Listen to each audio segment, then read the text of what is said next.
Salut à tous, et on se retrouve pour la review des 3 animes de romance. On commence dès maintenant avec Bunny Girl Senpai. Alors c'était trop stylé, c'est l'épisode 11, je sais je suis en retard, mais j'ai pas pu le faire la semaine dernière pour des raisons privées. Donc épisode 11 trop stylé, là on en sait un peu plus sur le syndrome de Toko Kirishiba. Là ça va vraiment être elle, le syndrome, la personnage principale qu'on va voir.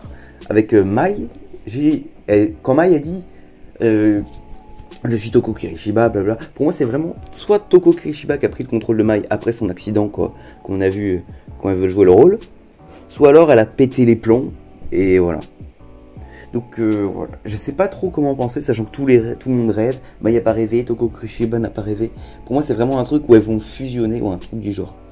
Parce que même dans le début, j'ai l'impression que Mai est un peu différente physiquement, donc voilà.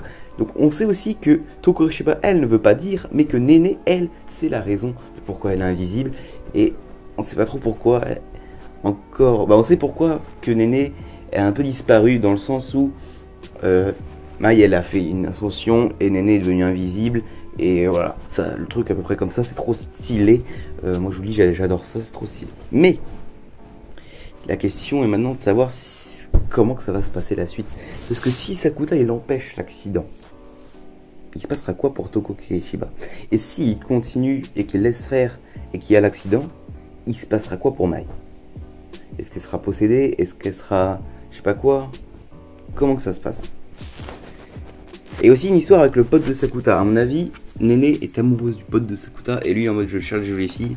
Et c'est pour ça que voilà. À mon avis, il y a un petit truc comme ça entre eux. J'ai la vision. Est-ce que vous avez la vision? Vous, je sais pas. Mais personnellement, j'ai la vision et ça me fait plaisir d'avoir la vision. Ensuite, My Dress Up Darling. My Dress Up Darling, c'est un épisode cool. C'est pas mon préféré. J'ai bien préféré les autres quand même. Même si là c'était stylé avec la création des personnages. Enfin, Ju qui reprend confiance en elle. L'histoire d'Akagi. Pas d'Akagi, là c'est dans l'histoire de la fille aux cheveux noirs. Je sais plus son prénom, my bad. C'était très très stylé. Mais c'est pas l'épisode où je peux m'attarder. Même si je m'attarde pas beaucoup sur My Dress Up Darling. Mais hélas, j'ai pas de truc trop à dire à part que juste c'était trop bien. Impatient de voir la suite, impatient de voir le cosplay, de voir le dernier cosplay du coup de la saison. Vous vous rendez compte que c'est déjà bientôt fini ça? On est déjà à l'épisode 12 la semaine pro, enfin hier quoi, parce que je sors cette vidéo dimanche. C'est déjà, enfin voilà, c'est déjà fini, à moins qu'il y ait un épisode 13, je sais pas, on verra bien. Mais voilà. Qu'est-ce qu'on peut dire d'autre? Bah, on peut parler de Call of the Night. Call of the Night Masterclass. Ko qui est failli devenir un vampire. Oh là là, quand j'ai vu, j'avais l'impression que c'était un antagoniste. Donc je pense que ce sera un bébé antagoniste, Ko, quand il va devenir un vampire. Je pense qu'il va se passer un truc et il va devenir un bébé antagoniste. Un truc sur Nazuna ou un truc qui sera arrivé à détective. Alors détective, il va se réconcilier avec Nazuna. C'était trop bien. J'ai juré, c'était trop bien. J'ai passé un trop bon moment quand ils se sont réconciliés. J'ai trop kiffé. Je sais pas vous, hein, mais moi ça m'a rendu heureux. C'est voilà, j'étais trop content. Je me suis enfin réconcilié. Elle s'est coupée les cheveux, c'est trop stylé. Bon, elle est un peu bourrée et il n'y a pas l'alcool, donc c'était c'était rigolo. On retrouve l'essence Call of the Night. On a un peu plus de... Ko, il commence un peu à voir le bout du tunnel. On regarde ça comme ça. Donc est-ce qu'il va devenir un vampire à la fin de la saison 2 et qu'à la saison 3 on va voir sa vie de vampire? Ah, ça serait stylé. Ou alors est-ce qu'on commence à voir les prémices de sa petite vie de vampire avant et qu'au début de la saison 3, quand il y en aura une, il commence à être vampire? Ah, je sais pas. Mais ce serait stylé. Sachant que là, les Call of the Night, pour moi c'est... Ça m'a beaucoup plus hype là que ce que je pensais. J'avais pas l'impression que Call of the Night allait me...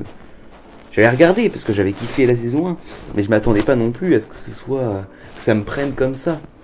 Mais là, l'histoire avec la détective, trop stylé, le passé de Nazuna, le fait qu'elle n'est pas devenue vampire, mais qu'elle est née vampire. Kiku, qu'on n'a toujours pas de nouvelles, hein. On n'a toujours pas de nouvelles d'elle, alors qu'elle a été introduite au début de la saison. Et on n'a pas de nouvelles de cette fille. Pourquoi, je ne sais pas. On n'a pas de nouvelles du pote de Ko qui était avec Kiku aussi. On sait que la détective, elle pensait à des trucs de Kiku, mais on sait pas trop quoi. Même si là, elle va plus tuer les vampires, mais on sait que Kiku, elle était dans son viseur et on l'a jamais vu aller dans le viseur. Qui est Kiku? On sait qu'elle a eu plein de partenaires, mais voilà, on n'entend plus parler. Genre d'un coup, elle est passée sous les radars. Tu sais, on nous a introduit le personnage et hop, c'est peut-être que ce sera une sorte d'antagoniste pour la saison 3 ou quelque chose comme ça. Je sais pas, mais le personnage m'intrigue et j'ai envie de le revoir au prochain épisode. Donc j'espère qu'elle sera là, à l'épisode 12. Pour un peu nous teaser quelque chose ou je sais pas quoi. Mais en tout cas, c'était des bons épisodes 11. Je suis assez content. Impatient de voir l'épisode 12, donc là, ça m'a fait des émotions là, que ça clôture.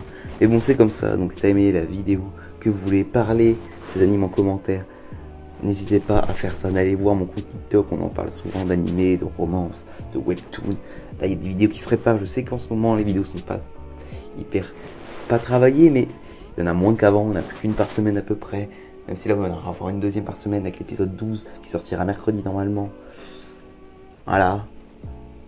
Je sais que c'est plus pareil qu'avant, j'ai moins de temps pour faire des choses. C'est à la rentrée, j'ai moins de temps pour tourner des trucs. J'en suis désolé. Mais à la limite, si je fais une vidéo par semaine et que la vidéo me plaît, autant faire ça que d'en mettre deux et que ce soit à l'arrache.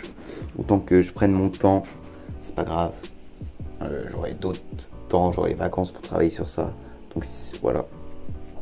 J'ai d'autres projets de vidéos en tête, sur Loki, Gun, Viralite. Faire de la propagande pour des saisons 2.